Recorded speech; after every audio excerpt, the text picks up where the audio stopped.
All right, everyone, welcome back to another episode of Line Your Own Pockets. And of course, we talk a lot about trading in this show because we are traders and it's a trading show. But there's a lot of other things in your business and around your business that aren't actually trading the market, but are setting up your trading business and making sure it's systematized and running correctly. And we're going to talk a little bit about that in this episode. So, why don't you take us away here, Dave? Yeah, I think it's important for listeners if they haven't listened to the previous episode where we talked about prioritization. I think it's a good one to listen to because it kind We'll of pop feeds that in right the into this. We'll Yeah, put that in the show notes there. yeah. So I mean, if you think about any business, you think about a bakery, right? Of course, you're going to be baking bread, but there's a whole bunch of other processes around selling the bread and doing everything around running a business that have nothing to do with making bread, right? Mhm. And the same's true with trading. Um, so I sent this message to my newsletter recently where, you've heard the common thing, uh, set up your trading to run like a business. Mhm. And the title of the subject of the email was "Don't run your trading like a business," because Yep. if you look at the success rate of small businesses, it's pretty bad, right? Really bad. Some Yeah. large percentage of small businesses fail within 5 years. Yep. So, but there is a particular type of business that has a much, much higher success rate.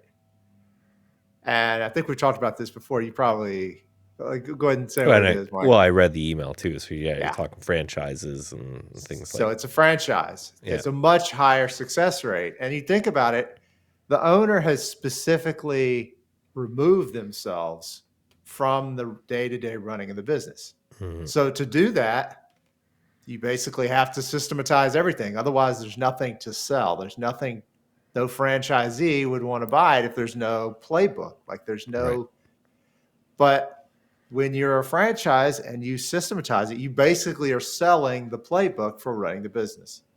So when you do that, those businesses have a much higher success rate.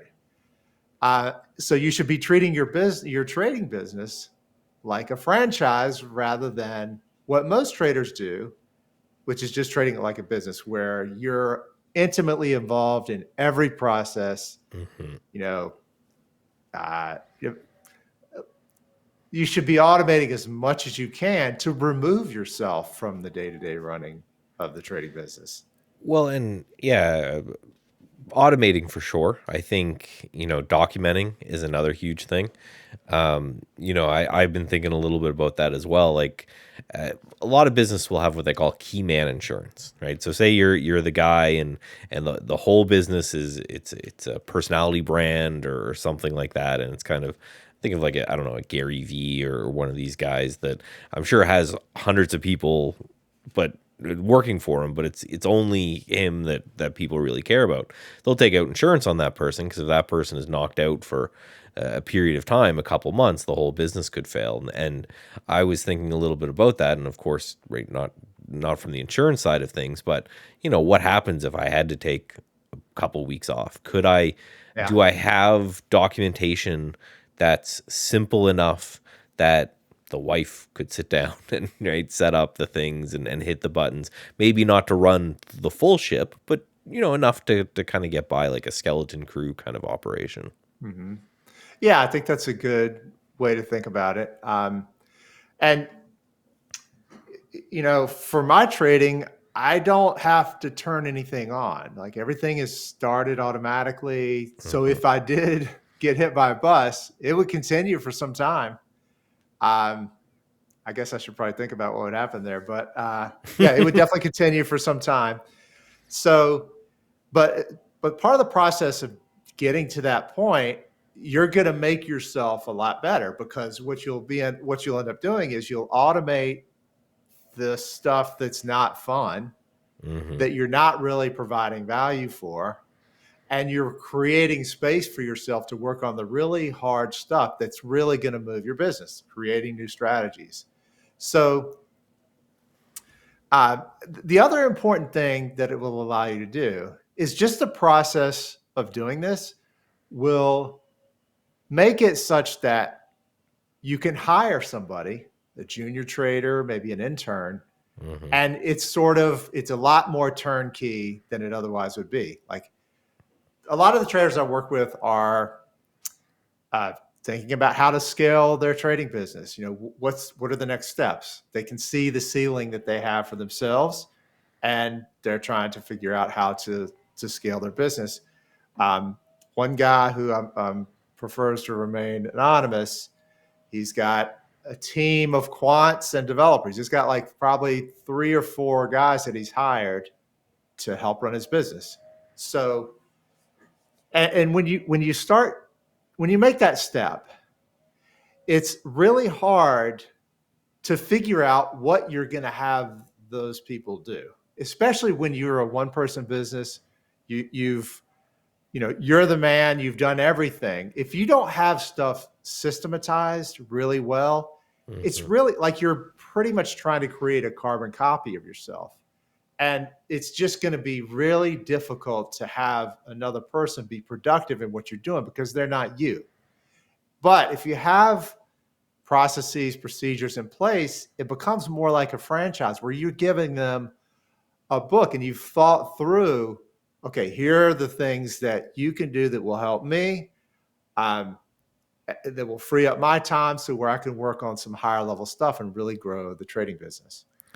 Well, and to go back to kind of how to start that, because yeah, it's absolutely hugely important, which I don't think a lot of people do, is actually just writing down everything that has to be done day to day. And this I think you find incredibly eye opening, and I did as well. Where you start out, and I think I had like a 90 step process for a daily Yeah. routine, and just by going through it, so boring and tedious, and this is why I don't think most people do it, because it's awful work. But you realize that of that 90 step process, maybe there's 30 or 40 steps that you could either get a service for, or you could automate in some way, or you could and sometimes, because actually doing the steps every day kind of becomes like habit, and you get really fast at doing it, you kind of don't put yourself in the shoe of a new person or someone who has to Mm-hmm. take over or something like that, where a process to open up an application and hit two buttons or whatever in it is takes you 5 seconds, but it would take someone else a couple minutes to maybe find those. So as soon as you kind of painstakingly write out every single thing that you do, and AI, I think, can really help with this too, because what I end up doing is recording a video of doing everything and feeding that video and the transcript from it into some AIs and have it do this work, help me with this work forward. But as soon as it's broken out in a map, just completely, you're just staring at it on a piece of paper, then you go, man, there's probably a lot of things that you're doing every day that are just completely unnecessary, or Yeah. with a very small amount of work now can save you hours and hours down the road. Yeah. I love that idea because it's totally true. You kind of go through the motions and, you know, you're doing stuff automatically that you've done over and over. Hmm. Think about McDonald's. Think about how many ways there are to make a hamburger. Yep. Probably dozens of ways. You know how many there are at McDonald's? There's one way, Hmm. right? And everybody is focused on this one way. Everybody can look at the procedure and say, okay, yeah, this is how we make a hamburger. That's how they can do it so efficiently. And if you need to make a change to it, you make a change to the one procedure, and then it changes across the entire set of stores. So yeah, I love that idea because you're right. It's painstaking to do, but it's really eye opening to see exactly the steps you do and exactly how much more efficient you can get by exactly what you said, like figuring out a service to do some things, but also probably the biggest bang for the buck is eliminating steps that you don't need to do. Yep. And that procedure will allow you to identify those in a way that's um, the way that's productive. And you're not going to end up doing this every day, but you should be doing it periodically and taking stock of what you're doing. Well, and when you're doing it every day, it just kind of gets lost, right? When it's in front of you and it becomes an active thing that you're looking to do, you're seeing this list, and you're very much thinking about how do I remove it, then you spend your time, like we were talking about, doing other things. Like McDonald's, if they're like, okay, well, this is how someone makes a hamburger, they're always going to be thinking about a more efficient way to do it, a faster way to do it. And then some cost benefit analysis could come in place. They could look at it and they Yeah. could say, okay, if we spend $100 million and we upgrade everyone's machines and everyone's stores across whatever, it does this. And you can start to do those cost benefit analysis. Like, okay, maybe I buy an upgraded subscription to something that I have that, like an AI or something, but it will be able to do these processes. And with the agentic AIs kind of coming out, and you're going to be spending a lot of money on them, but they're going to actually be able to manipulate your computers. It's things like that where if you have something so simple that and you can explain it to an AI and it could do it, then okay, here's places that you can cut. So the way that when I wrote this up, the way that I imagined it again is that I get hit by a bus and the wife needs to run Stats Edge Trading, my website, for a period of time until hopefully I didn't get hit by a bus too hard and I can make it back. But how could I explain that to her in a way that things could kind of run along? And I think as soon as you're not doing it for yourself, you're imagining doing it for someone else who doesn't know what you do, then it becomes much easier to, I think, to take those steps. Yeah. Yeah. So there's a couple of things that reminds me of. One is, I would hire people at Trade Ideas when I was the CTO there. Hmm. And when you hire somebody, that first phase of when they start and when they start working is so important and so valuable. It was very valuable for me to see Hmm. exactly what is going on in their head, where are the holes, where are they having to ask questions about, what sort of documentation could we add to an onboarding document that could make them get up to speed faster? How could we set up something to where they could actually commit some code that's useful as quickly as possible? Um, Having that perspective at that moment is really valuable to have because there's they haven't internalized the whole process, the way things are run, uh, the the politics of the organization. Hmm. So it's a really valuable perspective on that. Um, so yeah, I think that's super valuable. The other thing you can do is like as you were documenting exactly what you do. Maybe another easier way is to do a Zoom call with another trader and share how you do certain things. Well, that's interesting. Yeah. Because then you could really, I guarantee that you're going to uh, uncover some things about the way the other trader works that you can incorporate into your process, and the opposite's true also. So having that Hmm. collaboration is another great way to figure out just new ways of doing things. Yeah, because what you're trying to bring in is you're trying to bring in that fresh set of eyes somehow, right? Again, imagining somebody outside is doing it, or bring someone in as well. And it takes me back to one of the most popular things I've done content wise ever is when we were locked down in the pandemic, and my wife said, "Okay, I'm not working. Why don't you teach me what it is that you do?" And I did this whole 30-part video series about, and it started with very simply because I was going to go right into here's a candlestick chart and this is what this means, and she goes, no, I don't know what a stock is. She's like, so Yeah, sometimes having someone just pull you back down to a really base level really really ends up helping, because you have that outside set of eyes where something that might be very obvious to you that you're not even thinking that you could automate right now could become automated. Like, so for, I'm behind Dave because I actually have to turn on my computer every day and open up Chrome and do so. Now I'll start looking at tools from that side of things. And what you'll find, I think, quite often is there may not be tools and services that are trading related, but probably, look at the developer side or the engineer side, or something out there, and you can find tools for that. And same when it comes to, say you're reconciling your trades to your back test, there might be really cool accounting softwares that kind of help with that. Things that might not be or have a trading moniker or something like that related to it, it could really end up helping. And you got to look outside the box, I think, a little bit for some of this stuff. yeah. Um, so think about. let's imagine. Let's come up with some concrete things that listeners can take away here. So I've worked with a lot of traders to uh, scale their business, bring somebody into their business that can help.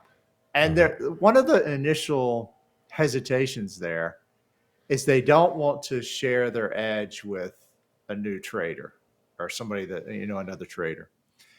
But they don't see a way around that because when you're looking for somebody to help, it'd be nice if they had some trading experience, right? Like Yep. that'd help them hit the ground running. But there are some things, just like you described, that you picked a good one there that is exactly a way that somebody could help, but you wouldn't have to give away your trading edge. And that would be a backtest reconciliation, like Hmm. automation around that. You're not, you can see the trades, which is going to be some, they're going to see some edge, but you wouldn't have to share the exact rules and exact code that produces those. Hmm. So having that, and but really what it boils down to is you should be sharing more. You should be building trust with others to share more. And the initial instinct for a lot of traders is, okay, I'm the man. I've got all these ideas. I can't let them out there because my edge will erode. So I'm not sharing this with anybody. Um, that's really the wrong approach. And the traders that I've worked with that have been in this business for a long time and do really well, they come to me with, I mean, what they say is they wish they would have shared more over the years. So it's definitely, you should be default sharing. You shouldn't be sharing, anonymously. You shouldn't be, putting your secret sauce Yeah, don't just on post it a on some to forum somewhere, right. and You don't yeah. want to do that, but you want to be constantly networking, constantly building trust with other traders, figuring out what you can do to help them make their lives better, and that will come back to you, and you'll benefit from that over time. Yeah, and we talked about that a little bit with Bella, and that's one of the traits they look for with their star traders is coming up with different ideas, and we talked about it too in our whole trusted trading group podcast, where you want to find a group, you want to build a group of people that you can ping ideas back and forth of. But I really liked when you kind of talked about the things outside of trading. So look at where you're good at and where you're not, and then maybe look for people that shore up there. Like I am not a technical person, so it'd be interesting for me to talk to someone who does more of the actual computer side of the automation of that type of thing. That would probably actually add a lot of value to what I do. And then in return, I may find someone who's really technical, but isn't, hasn't been studying the markets or something as long as I have. So then, you're sharing and you're bartering with expertise as opposed to money or even time. You can say, okay, well, you teach me how to, hit one button and everything gets set up and put in the right place. And then in return, I'll talk about something else that you want to from the market side. And the beauty of it is, in the day of the internet, it's pretty easy to do, right? Back in the day, it would have been way harder to find people with the same interest but wildly different talents. Where now you could just go out on Twitter or something and deal with 1,000 bots, and then you'll find one guy that probably has this knowledge and this talent for you. Yeah, yeah, I love that because you're totally right. You should be looking for people that aren't carbon copies of you. Don't do Hmm. exactly what you do. Uh, that's where the magic will happen in these collaborations. Um, yeah, and that's where you'll find productive work with other traders, and you should be constantly looking for that. Um, so one other way to think about this is think about your process of creating a trading strategy. Um, you can't snap your fingers and have one created. It's a whole process for doing that. There's probably some bottlenecks there. Hmm. So one of the things you could think about is like, where are the biggest bottlenecks in my process for creating strategies? And what could I do to improve them? What would it mean if I could completely eliminate that certain bottleneck? Um, Do you have any that come to mind, Michael? Well, right for me, right off the bat, it becomes the programming side of things, right? And coming up with Uh-huh. ideas and all of that is fine. But as someone who doesn't come from a programming background, the ability to turn that into the actual raw bits of the code before optimization, before any of that becomes a thing. And I like what you're talking about. And I think the easiest way for someone to do it is just with a flow kind of document, right? A box and Hmm. an arrow and a box and an arrow, and just take these parts and separate them out. And then, my answer was easy, but if your answer is a little bit harder, then you should be able to see or even record in how long each of these, the next time you build a strategy, track it along its route and see, maybe start a beginning date and end date for each step and see where that larger amount of time is. And you can really, really focus there. Hmm. So it's funny you mentioned the flow chart because on my newsletter I share a bunch of ideas and helping people create strategies faster. It's basically the entire point of it. Um, I got and I hear back from a lot of very creative traders and motivated traders. And this one guy wrote back. He gave me a flow chart, and Mhm. he said, "Okay, I've listened to your podcast. I've watched your newsletter. Here's my take on your process for coming up with a strategy." And it was an awesome workflow document showing exactly the steps. I was blown away. So we should put a link to that in the show notes. But yeah, I love that the flow chart idea. I think that's a really underrated skill, coming up with Mhm. diagrams like that, because it really is in a way you're scaling your ideas because you're sharing that process with the world in a way that people can understand. I mean, explaining processes is sort of notoriously difficult, and to have a picture just is an amazing way to get your point across. Yeah, and I'm actually looking for the Mac version of it now, but there's tons of applications that I find do this very well, and I think it's because I'm a very visual person, but I know like Google has like a whiteboard app, and sometimes even just a pen and a piece of paper, but what I'm building, and I think a lot of this is because I'm kind of doing this work right now. Freeform, sorry, it's called. If you're a Mac guy or you Yeah. got an iPad or something like that, they have this app that does it. Is you create this flow document, and then in each part of the flow document is where I'm putting that standard operating procedure or whatever you want to call it, list of all the things that have to get done. And the as soon as you can just kind of step back and just look at that, like blow it up on your big monitor, you'll really find, oh crap, I'm spending a lot of time here. And then that creates an interesting question of how do I solve it? Is it a software? Is it AI? Is it, like Dave was talking about, do you hire someone? Do you have even a nephew or, a friend's kid or something who's interested in finance that you can have do like really basic stuff like the reconciliation part of it and things like that. And as soon as you do that, you got to always keep in mind, because we're basically, I feel like we're always doing this, we're giving you a lot of work to do. But at the end of the day, what we're doing is saying you want to front load this work. So you end up being like that franchise manager where now you should be able to do even more. You should be able to have more systems across more asset types, more time frames, and your process for building should be better because your brain gets freed up from this kind of day-to-day minutia that you've either, if you're going to do it alone, you've either shrunk down, automate it, or again hand it off to someone else, and you have more time to say, okay, well, what's the next big idea that I can really work on? Yeah. So there's one other thing I've seen with some traders is when they're looking for help with their trading business, they sometimes they'll say, "Okay, I need to hire a quant."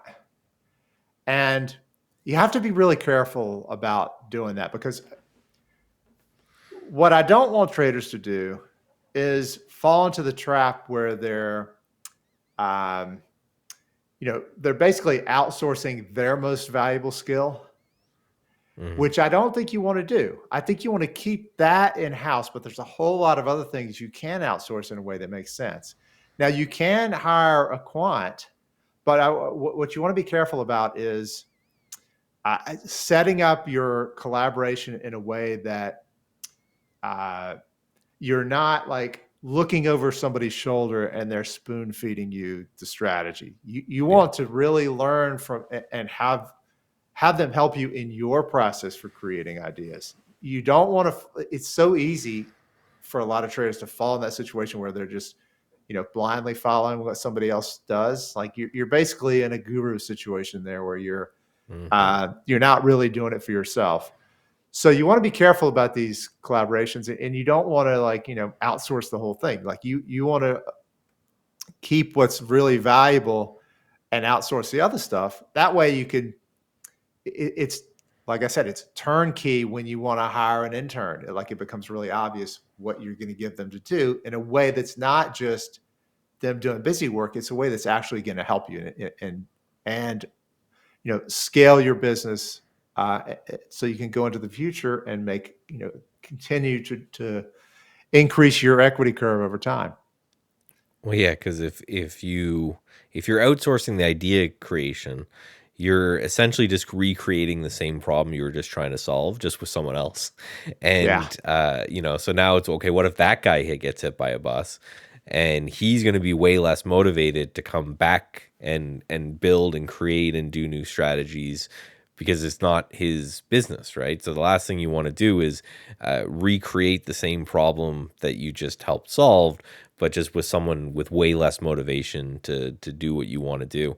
And the beauty of it is, I think that may not be as much of a problem because hopefully the thing that you enjoy about trading is coming up with the ideas, going through charts and changing different indicators and looking at, oh, what about this, what's happening over here, that kind of stuff.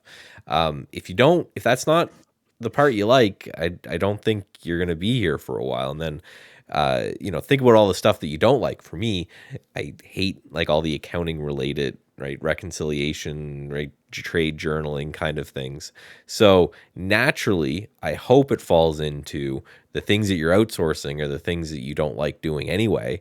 And hopefully those things that you don't like doing anyway aren't the creative process of trading or monitoring the markets or doing anything like that. Hopefully you really like that so you can be here for the long run, and then again outsource the stuff. So I always look at it as saying, could I, if AI gets good enough, replace the person with the thing? And I think if you're at that point, then you're probably doing it right, because hopefully you're not using AI you're not typing in how do I make a bunch of money in the markets, but you're doing things like, reconcile these two spreadsheets or things like that. So yeah, always just, in my opinion, think in that mindset of, if AI gets good enough, the person that I'm outsourcing it to, could I just switch it to an AI? And if so, again, I think you're probably going down the right path. Yeah. So this reminds me of what I think we should sort of the last topic here, I think, Sure. which is think about the way think about if you're selling a business, a non-trading related business. Well, if you're heavily involved in the business running, then there's really nothing to sell. Nobody's going to buy it because you're going to have to be involved for it to operate, right? Hmm. So there's no real value there. But the more you systematize, and I think you could do this with a trading business. I think if you systematize enough, you could make your business sellable. Um, but to do that, you're going to have to systematize everything. It's going to have to be turnkey for somebody to come in Hmm. and want to buy it. Where most traders are, their business is not set up that way. They're intimately involved with every decision. Um, that's not a sellable asset, right? So I'm very curious. I really want to listen, hear from some listeners what they think about that. I've not heard of anybody being able to sell their business that way, but I think theoretically it could be possible. But to do it, like I said, you're going to it's going to have to be turnkey for somebody to be interested in buying it. Yeah, and I definitely think, yeah, I haven't heard of that either. I think you could do it. I do think it'd be hard. It would definitely be selling to another trader, because again, hopefully the part that isn't automated is the idea generation. So you're just giving him you generate an idea, and then these are the processes you go through in order to make that. make that a dream a reality. But yeah, I definitely think you could do it. So, again, another great episode. I think the starting point, unfortunately, uh, maybe Dave, before we go, you got some ideas how to get people involved. Is this documenting everything that you do in order to make the trading live? Because I did it kind of the old school way where I just had like a notepad opened up and I just kind of typed things, and it was a nightmare of a job, but I'm certainly glad that I did it now. It wasn't fun to do at the time. I don't know if you got any better ideas. Yeah, I think that's a good one. Another one is like just take a video of your screen over the course of the Hmm. day and be able to go back in sort of neutral observer mode and Yeah, watch what you did. And a lot of times I've done that before, and you could pick up a lot of things that way. cool. Now, hopefully, you're doom scrolling Twitter or whatever on the other screen, so you don't have to rewatch Yeah. rewatch all that. But as always, I appreciate everyone for tuning in, and I hope you got some value here. But as always, I'm Michael Noss. And I'm Dave May. See you next week on Line Your Own Pockets.